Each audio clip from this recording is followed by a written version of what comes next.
ঘটনার সূত্রপাত বেলেমের মাঙ্গেইরাও স্টেডিয়ামে। ব্রাজিলিয়ান কাপের ম্যাচে সান্তোস 1-0 গোলে রেমোকে হারিয়ে কোয়ার্টার ফাইনাল নিশ্চিত করার পরই শুরু হয় যত কাণ্ড। পুরো ম্যাচ জুড়ে গ্যালারি থেকে নেইমারকে লক্ষ্য করে উস্কানিমূলক স্লোগান ও কটূক্তি করেন স্বাগতিক রেমোর সমর্থকরা। ম্যাচ শেষে ড্রেসিং রুমে ফেরার পথে আর নিজেকে ধরে রাখতে পারেননি নেইমার। ক্যামেরা বন্দী হওয়া সেই দৃশ্যে দেখা যায় রেমোর কর্মকর্তা ও স্টাফদের সামনে ব্যঙ্গাত্মক ভঙ্গিতে নেচে বারবার এলিমিনেটেড অর্থাৎ বিদায় বলে চিৎকার করছেন এই ফরওয়ার্ড। মুহূর্তেই পরিস্থিতি উত্তপ্ত হয়ে ওঠে। উপক্রম হয় নিরাপত্তা বেষ্টনী ভেঙে ফেলা।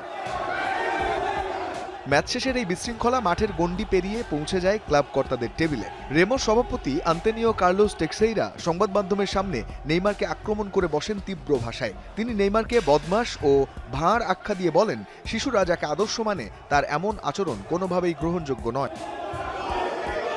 পাল্টা জবাব দিতে দেরি করেনি সান্তোসও। ক্লাবের পক্ষ থেকে এক কড়া বিবৃতিতে জানানো হয়, খেলায় সমালোচনা থাকতেই পারে, তবে ব্যক্তিগত আক্রমণ ও ভিত্তিহীন অভিযোগ নৈতিকতার সব সীমা লঙ্ঘন করে। সান্তোস সবসময় তাদের খেলোয়াড় ও প্রতিষ্ঠানের মর্যাদা রক্ষায় বদ্ধপরিকর। তবে বিতর্ক এখানেই থামেনি, জল গড়িয়েছে রাজনৈতিক অঙ্গন পর্যন্ত। বেলেম সিটি কাউন্সিলে নেইমারকে শহরটিতে পার্সোনা নন গ্রাটা বা অবাঞ্ছিত ব্যক্তি ঘোষণা করার প্রস্তাব তুলেছেন পিএসওএল দলের কাউন্সিলর মারিনো ব্রিতো।